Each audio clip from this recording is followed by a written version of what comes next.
Wow, this year has been a fantastic year for gaming, and we're only halfway through! And the second half is shaping up to be a banger 6 months as well. So much so that there was just too much for a top 10, so I made this into a top 15. Now, the list I made at the beginning of the year, or at the end of last year, was a top 20, and I made sure that this list did not hit 20. You know, I did not want this to be a top 20, so I had to make some huge cuts. For one, the games need to have a confirmed, at the very least, window of 2023. So surprisingly enough, that means no Silent Hill 2 remake or Tekken 8. Also, I'm not including games like Hollow Knight Silksong, Eiyuden Chronicle 100 Heroes, or Stellar Blade, because while they all have a window of 2023 confirmed, so making them eligible for this list, the more time that passes by without a hard date, the more iffy I get about whether or not any of them come out this year.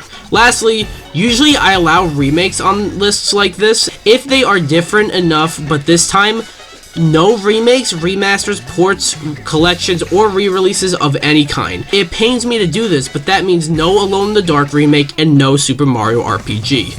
Oh, and it's my opinion. Some games won't be on here because I don't care about them. Anyways, without further ado, let's get into this. But before we do that, you know what to do. Be sure to like this video, subscribe to hit the bell, leave a comment, or I will strangle you. Number 15, Burger King foot lettuce.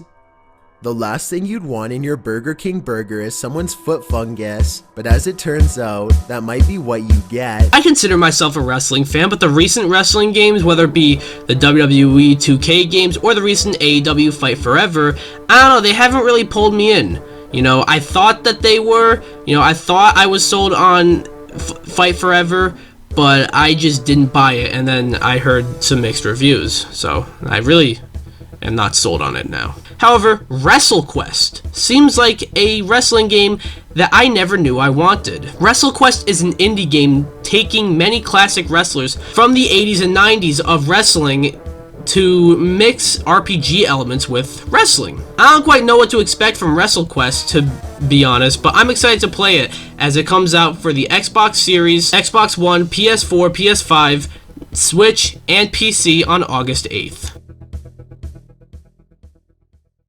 This November, California voters will decide if they wish to spend billions to help fund the work. Here's a look at Proposition 14. On the Sega Genesis, there was a series I like to call the Mickey Mouse Illusion games. World of Illusion and Castle of Illusion are both really solid games for the Genesis and are widely beloved enough that they were included on the Sega Genesis Mini. And it seems we're getting a new one with Disney Illusion Island. This seems like a nice, fun platformer with the art style of the modern Mickey Mouse cartoons, making it very colorful. On top of that, this game heavily promotes co-op.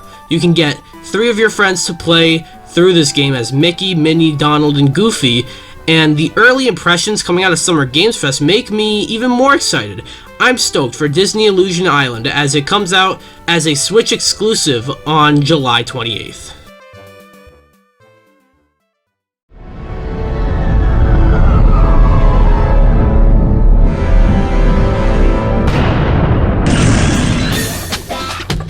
Earlier this year, Hi-Fi Rush came out of nowhere, and it was a mix of many things that shouldn't have worked, but it did. It was a rhythm game with Devil May Cry style combat made by the people who made The Evil Within with a similar aesthetic to Jet Set Radio, and it all worked. But that last part, though, Jet Set Radio. Hi-Fi Rush isn't the only game drawing inspirations from Jet Set Radio, as I take you over to its spiritual successor, Bomb Rush Cyberfunk. This seems to have the colorful aesthetic and nice big world that these kinds of games are familiar with. The grinding mechanics seem nice and running around looks smooth, and Bomb Rush Cyberfunk is just looking to be the Jet Set Radio spiritual successor we have been asking for. Get ready for Bomb Rush Cyberfunk as it grinds onto the Nintendo Switch and PC on August 18th with a PlayStation and Xbox version coming sometime down the line.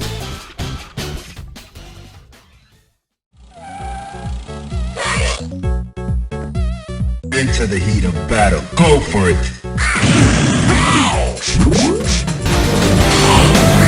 I'll be real with you, a new Double Dragon game was not on my bingo card for 2023, but lo and behold, Arc System Works is giving us Double Dragon Gaiden Rise of the Dragons, which is a very odd title, to be honest, but either way, I'm excited. Double Dragon Gaiden Rise of the Dragons seems to be just like classic Double Dragon. Fun co-op beat-em-up action, and the cool and colorful looking sprite work looks like it's really taking us back.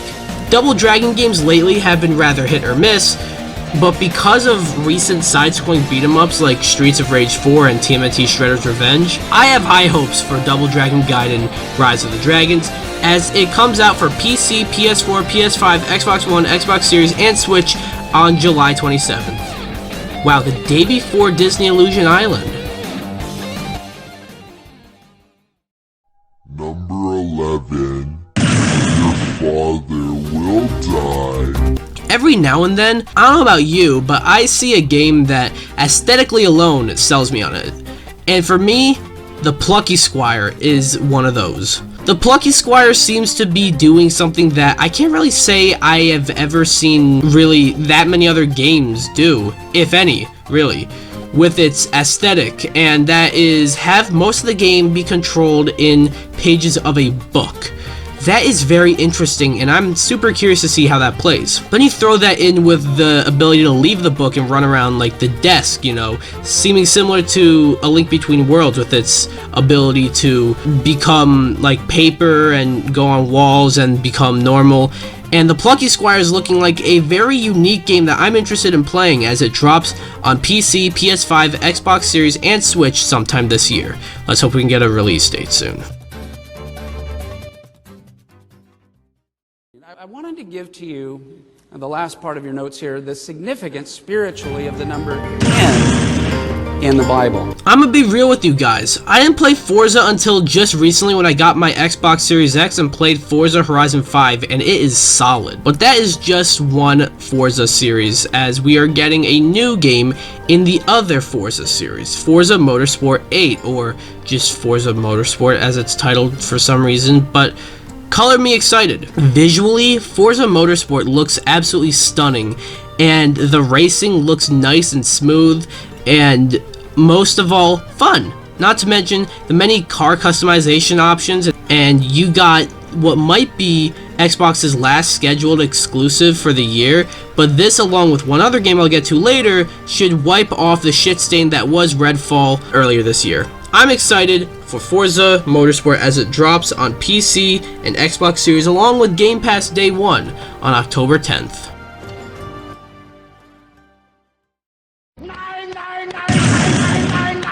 Many games come out and we hear murmurs of a sequel, and we hear it brought up in discussions and lists of games that deserve sequels, but we never actually get a sequel.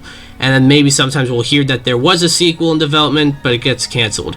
Alan Wake seemed like one of those games, but now we are finally getting a sequel to Alan Wake with, well, I mean, it's called Alan Wake 2. While the first Alan Wake was more about suspense, Alan Wake 2 focuses heavily on the horror, and the many horror elements we've seen so far certainly seem quite spooky. Interestingly enough though, you don't just get to play as Alan Wake, but also a cop looking for him, which I think is very interesting. Alan Wake 2 seems like a solid survival horror game that could outdo the original, and even more so hearing that Remedy sees this as their quote dream game. I am a little bit peeved though that it's digital only. Originally I wasn't that peeved about it. It wasn't ideal for me, but whatever, you know. But then the publisher went on to make what sounded like excuses, which kind of rubbed me the wrong way. Let's be real, the reason they don't want to delay it is because they don't want to miss spooky season. Either way, I'm excited to finally play Alan Wake 2 as it comes out on PS5, Xbox Series, and PC on October 17th. So I'm going to be giving this flavor 8.5 out of 10 scoops.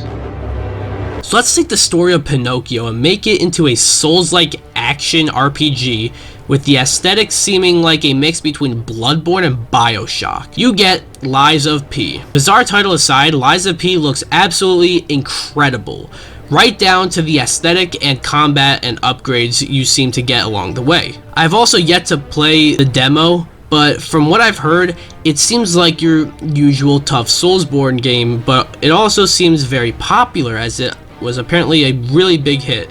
Additionally, Lies of P has actually been in development for quite some time now, and it shows, because even though the game is not out yet, visually the game looks stunning.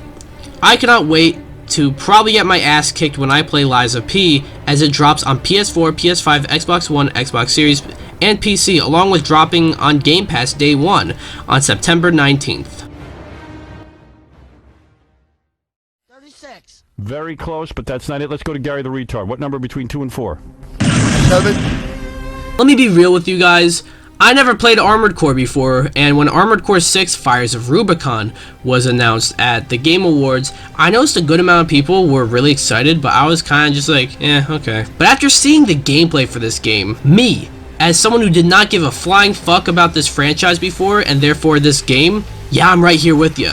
First of all, Armored Core 6 looks amazing right down to its visuals and its movement. On top of that, there was early word from people who got to play the game that it feels almost like a Souls-like game, which I think is very poetic and comes full circle for FromSoft. Their first big game that put them on the map wasn't Demon's Souls or Dark Souls, it was Armored Core. But then they came out with Demon's Souls and then Dark Souls, and Armored Core kind of took a backseat and became dormant for a while. But Armored Core comes back with some Souls-like elements. That's pretty cool. I'm pretty hyped to play Armored Core 6 Fires of Rubicon as it releases on PS4, PS5, Xbox One, Xbox Series, and PC on August 25th. Okay, Mrs. Puff, what's my final score? 6. Woo! What's this?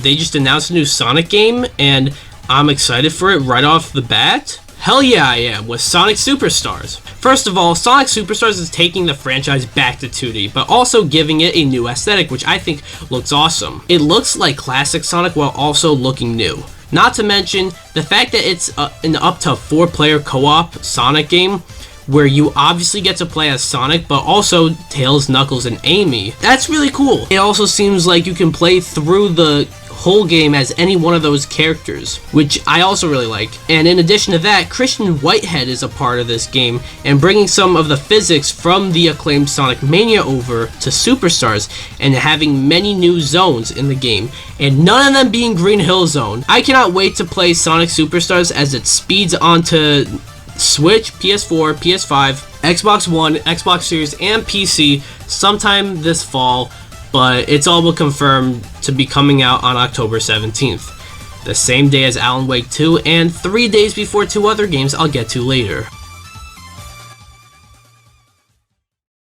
Oh, chills. Literal chills. It was number 5. Number 5 killed my brother. Oh my god, I forgot about that. Okay, let's be real, we are not getting a new Chrono Trigger or any sort of re-release anytime soon.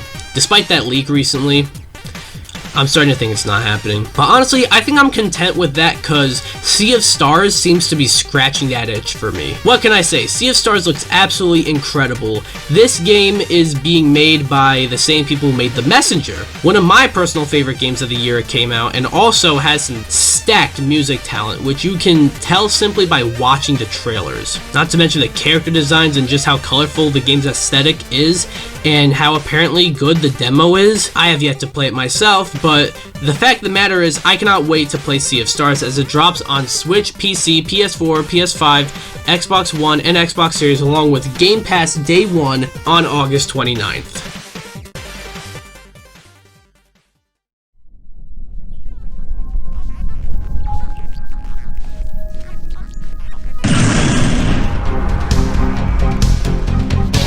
This year is definitely a resurgence for fighting games. We already got Street Fighter 6 this year, and it is absolutely amazing. And now we're getting a new Mortal Kombat game with Mortal Kombat 1. Yeah, I don't like this title, but regardless of the bad title, Mortal Kombat 1 looks like a fantastic MK game. Because this is a reboot of the Mortal Kombat timeline, they get some leeway with certain things. Scorpion and Sub-Zero are now brothers. Liu Kang is now a fire god, which, yeah, we saw that in the last game, but like, you know, he is basically the god now. Johnny Cage he's got some powers and being played by Jean-Claude Van Damme. Raiden went from being a god to just some guy. Smoke is now a human again. and a lot of other stuff too. Also, visually, the game looks stunning, and even though the animations still look like the stiff NRS games usually do, I don't care. Not to mention, the new cameo fighters seem to be adding a nice new twist to the usual Mortal Kombat gameplay. You got a game that has the potential to be one of the best games in the franchise, as Mortal Kombat 1 comes out for PS5, Xbox Series, Switch, and PC on September 19th, the same day as Lies of P.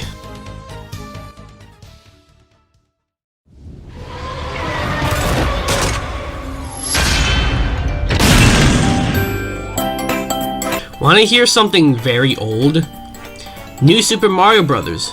Look, it was great on the DS and great on the Wii, but after getting New Super Mario Bros. 2 and New Super Mario Bros. U in the same year and doing nothing new, what was new was now ironically old. And that's where Super Mario Bros. Wonder comes in. This seems to be bringing character and personality back to 2D Mario with a whole bunch of new worlds we haven't really seen in a Mario game, a new art style, new power-ups like the Wonder Flower making the entire level go apeshit, and of course, the Elephant Mushroom, which I never really asked for, but you know what?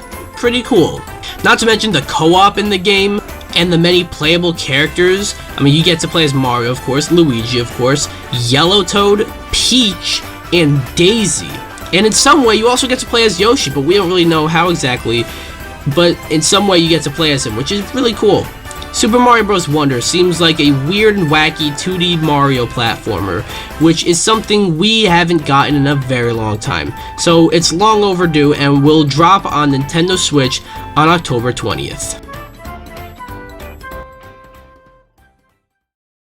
Pencil do we take again? Number 2. Take a number 2. Looks like you took a big number 2. So I mentioned earlier that Forza is Xbox's last scheduled exclusive for the year, but that along with one other game should wipe the shit stain that was Redfall. Well, it goes without saying, but that other game is Starfield. Holy shit, where do I begin with Starfield? About a month ago was the first time we seen it in about a year, and you can tell that Bethesda really took their time with Starfield. Visually, the game looks absolutely stunning, not to mention the many worlds you can visit. It almost seems like No Man's Sky, except hopefully actually delivering on the promise, and seems almost like Star Citizen, except it's actually going to come out. The many dialogue options and character choices, the character customization options, and, you know, it just seems like a Bethesda game through and through, and in a good way. And seeing how you can play the game like a stealth game, or like an action game, or talk your way out of situations, it seems like a game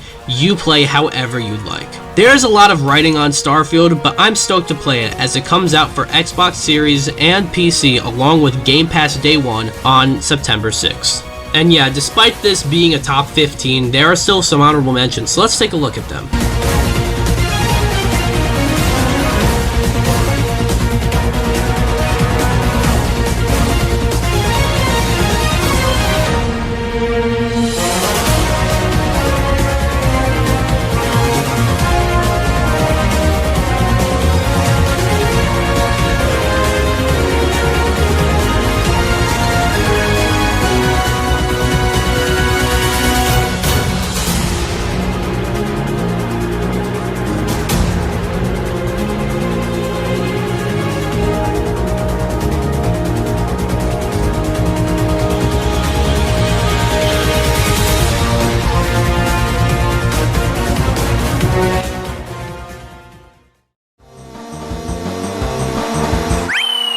I'm a Luigi, number 1. You know, I toyed with the idea of having Starfield being my number 1, but as awesome as that game looks, and as excited as I am to play it, two things bring it down from reaching number 1. First is that it's a Bethesda game and an Xbox game, so both have to come with a pinch of salt, if you know what I mean. And the other is, I would be lying if I said my number 1 wasn't Spider-Man 2. Spider-Man on the PS4 was the definitive Spider-Man game, and Spider-Man 2 seems to be a step up in probably every single way. It is said to be much bigger than the first game was, and even being able to simply just switch between Peter and Miles is just so cool. Speaking of cool, Venom is in the game, and it's not Eddie Brock, which is interesting. And we also got Symbiote Spider-Man and Kraven the Hunter as the villain. That's so cool. Gameplay looks like the Insomniac Spider-Man gameplay I've grown to love. And I don't understand what people were saying when they said that the footage looked unfinished, because it looked great. I cannot wait to play Spider-Man 2 as it web slings onto the PS5 on October 20th, the same day as Super Mario Bros. Wonder, and 3 days after Alan Wake 2, and possibly also Sonic Superstars. Has there ever been a crazier 4 days in gaming? So that was my list of the top 15 most anticipated games, or my personal, most anticipated games of the remainder of 2023. We've had a banger year for gaming so far, but I think it's just getting started, because we got a bunch of, should these games be as good as we're anticipating, we should have a bunch more bangers coming up. But what do you guys think? What are some of your most anticipated games of the year, of the rest of the year? Let me know down below. Anyways, be sure to like the video, comment, subscribe, or I will strangle you. Bye!